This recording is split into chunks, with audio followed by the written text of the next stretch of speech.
nós há a situação deplorável que nós caímos por motivo de negligência muito hopi. Mas explica isso aí no parlamento extensamente, nós uma situação é crítica. Tem uma parte de Aruba que não está pedindo para a direita caia, não lápis direita. E tem uma parte grande de nossa isla que ainda nunca há asfalto. Então, viva bairro não completo de santo. Com o pressuposto que nós temos que ronda de 18 milhões, nós também partir para cobrir parte de santo que nunca há asfalto e alguma área com prioridade, só não camindanan que agora hopi usa, hopi frequentar, vou mencionar alguma área de zona turística, mas tem hopi bairro, porque na São Nicolás não quantidade. Mim mesmo um bairro comparado, é tão tristeza. Na norte, meu amigo Carlos, também mostrar-me o que é. Que nós temos uma cobertura de viagem. O que eu explico no parlamento é a situação de malo, que de total turnos caem 355 km, até 65% de mau estado.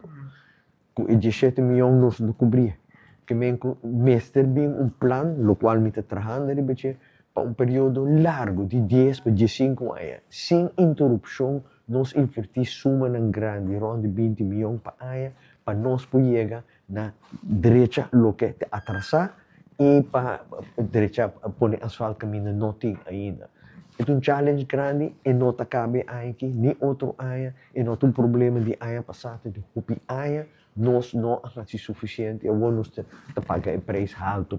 O departamento de DW tem um sistema de qualificar qualidade de caia, com malo e tal. O sistema aí nós também usa como base para ver se isso não é mais malo, é a prioridade. E também nós também temos que caminhar mais frequentar. Me caia por estar em mau estado, mas se está 40 autos por dia, vou dizer, é leuk. Pero tem um caminho que tem 200, 300 autos de correr para dia.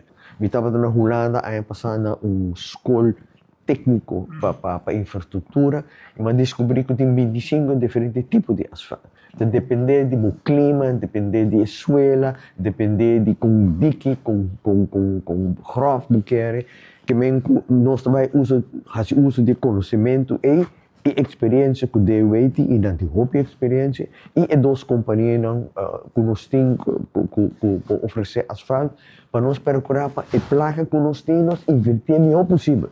O que é duas companhias a usa para Green Corridor e Waterfalls Boulevard estava tão bom e nós estamos em toda análise que deu e dois caminhos que estão em bom estado. Tem dois caminhos, mas também motivo para sobre ter mantencion regular. Nós temos mal que suba na rua, nós trancaia, então, hora da mala, troca nós também back. Em vez de manter preventivo.